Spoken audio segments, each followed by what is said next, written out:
We're gonna get started with the tie-down roping in just a minute. When the wild, wild west It can get pretty intense. comes east, It's an adrenaline rush. this prairie, far from Texas, sits in the middle of Doswell. Everyone is like your family that rodeos with you. Riders of all ages galloping to show who's best. It's pretty amazing the bond that you can have with a horse and never actually exchange words with them.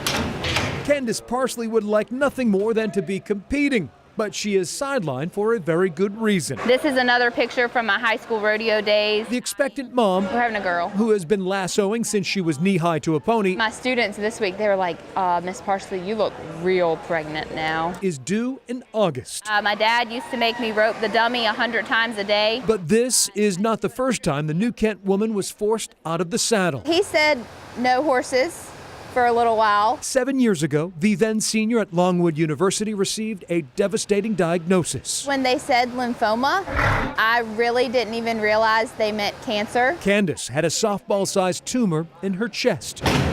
Her father, Charlie Barefoot, says the sickness rocked the family. I remember sitting in the car that night and just praying that God would bring the disease on me so it would come off of her. But this tough rider Yeah, promised to wrangle her disease. I've done a lot of things that are more dangerous than cancer. A can-do attitude was a must. I had a rule in my hospital room, if you were crying, you had to leave.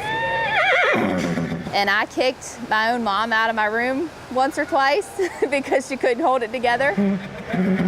After months of chemo and radiation, Candace stared down her sickness. I was told on May 2nd of 2012 that I was in remission.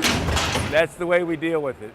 It's tough up. We call it cowboy up. Of course, she likes to call it cowgirl up. Yeah, Candace is vowing to help others through Cowgirls for a Cure. Pretty darn tough.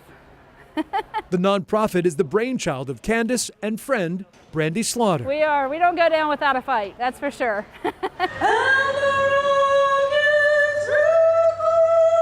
The 2-year-old nonprofit raises awareness for breast cancer research in the Leukemia and Lymphoma Society. We're gonna ride this ride with Cowgirls for a Cure as long as we can ride it. Candace rounds up money through her annual rodeo. We are very thankful that she is here, and we're so proud of her. Aunt Debbie Hayslip says Candace inspires inside and outside the arena. This is our family. All of these people out here are our family. And when Candace came down with lymphoma, the hospital was full of these people. Now, cancer-free, Candace wants patients to know they're not riding alone, Really tough. These cowgirls, you can't beat them. especially when there's a posse of cowgirls behind you. We plan to make this bigger and better every year and touch as many people as possible. yeah.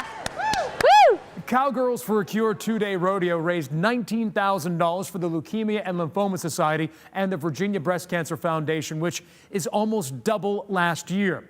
And riding is truly a family affair for Candace.